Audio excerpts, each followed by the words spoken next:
السلام علیکم ورحمۃ اللہ وبرکاتہ۔ ناظرین، آج ہم آپ کے لیے ایک نیا واقعہ لے کر حاضر ہوئے ہیں جو کہ بہت ہی خوبصورت واقعہ ہے۔ یہ واقعہ کلمہ طیبہ اور اس کے تقاضے لا الہ الا اللہ محمد الرسول اللہ، یہ محض زبان سے ادا کر دینا کافی نہیں، بلکہ یہ عقیدہ، ایمان اور توحید کا راز ہے جو ایک مومن کے سینے میں نور کی طرح روشن ہوتا ہے۔ یہ ہر مسلمان اور اس کے جسم و روح کو نور ایمان سے منور کر دیتا ہے۔ دیکھنے میں یہ ایک مختصر سا کلمہ ہے، لیکن اس کی حقیقت پوری کائنات پر، ماہیت اور ہر شے پر حاوی ہے۔ ایک مرتبہ اس کا قرار کرنے سے انسان کفر و جہالت کے اندھیروں سے نکل کر نور ایمان کی وادیوں میں داخل ہو جاتا ہے۔ یہ وہ امانت ہے جسے آسمانوں، زمین اور پہاڑوں پر پیش کیا گیا ہے تو وہ اسے نہ اٹھا سکے۔ کلمہ طیبہ توحید کے مطابق عمل کرنا انسانوں اور جنوں کی تخلیق کا مقصد ہے۔ اللہ تبارک و تعالی کا ارشاد ہے کہ میں نے انسانوں اور جنوں کو صرف اس لیے پیدا کیا ہے کہ وہ میری عبادات کرے۔ قرآن پاک میں ارشاد باری بربادی ہے ان نمازیوں کے لیے جو دکھلاوے یقی نماز پڑھتے ہیں، یعنی مظاہر ان کے اجسام خدا کے سامنے سر مسجود ہے، لیکن دل میں غیر کی محبت ہے۔ دراصل جس سے محبت ہوتی ہے بندگی اسی کی ہوتی ہے۔ جب تک دل میں غیر محبت قائم رہتی ہے انسان مسلسل حالت شرک میں رہتا ہے اور لا الہ الا اللہ کا تقاضا پورا نہیں ہوتا۔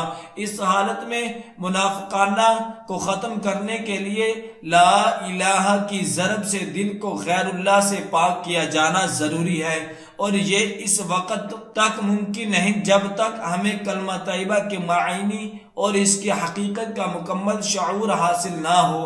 لا الہ الا اللہ وہ کلمہ ہے جس کا اقرار کرتے ہوئے مومن ما سوائے اللہ کی سب کی نفی کر دیتا ہے۔ جب زبان سے لفظ لا الہ نکلتا ہے جس کا مطلب نفی ہے تو وہ اپنے تصور میں کائنات کی ہر شے سے الگ ہو جاتا ہے۔ وجود حقیقی کے تصور میں اس قدر گم ہوتا ہے کہ اپنے وجود کی بھی نفی کر دیتا ہے۔ اس کی نظر میں تمام اسباب منقطع ہو جاتے ہیں، سبب اور اسباب پر نظر ہوتی ہے اور اس پر متوکل ہو جاتا ہے۔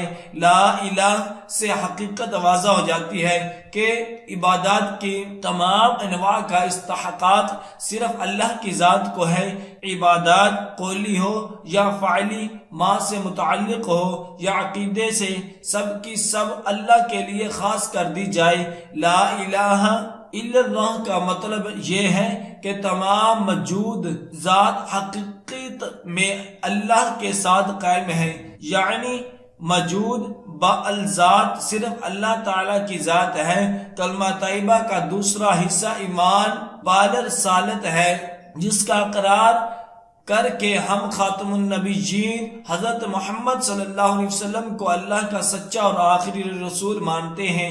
ایمان رسالت کا یہ تقاضا ہے کہ ہم نبی کرم صلی اللہ علیہ وسلم کے بتائے ہوئے طریقے کے مطابق بسر کریں۔ اس سے قرآن پاک میں ارشاد ہوتا ہے بے شک تمہارے لیے میرے محبوب کی زندگی ہی بہترین راستہ ہے، وہی راہ نجات ہے، نمونہ اور راستہ ہے۔ محمد رسول اللہ صلی اللہ علیہ وسلم کا قرار کرنے کے امت مصطفیٰ صلی اللہ علیہ وسلم میں داخل ہو جاتے ہیں۔ تمام رنگ و نسل، زبان، قوم، جغرافیہ ختم ہو جاتے ہیں اور ہماری پہچان صرف توحید اور اس کے بعد رسول کریم صلی اللہ علیہ وسلم کی غلامی ہے۔ اب بحیثیت مسلمان ہم قرآن پاک، اللہ اور اس کے رسول صلی اللہ علیہ وسلم کے احکامات کے پابند ہیں، اور یہی معیار ہے قیامت تک کے لیے۔ جو اس معیار پر پورا نہیں اترتا یا اس کے برعکس عمل کرتا ہے وہ نہ تو خود صحیح مسلمان ہے، نہ اس کا قول یا عمل قابل تقلید ہے، اور ایسے لوگوں کی تقلید کرنے والے بھی جاہل ہیں۔ اور ان کا عمل کلمہ طیبہ کے برعکس ہے۔ کلمہ طیبہ کے قرار کرنے والے کے لیے معیار صرف اللہ اور اس کے رسول صلی اللہ علیہ وسلم کے احکامات ہیں۔ دعا ہے کہ اللہ تبارک و تعالی ہم سب کو ان کلمات پر عمل کرنے کی توفیق عطا فرمائے۔ صدق اللہ العظیم۔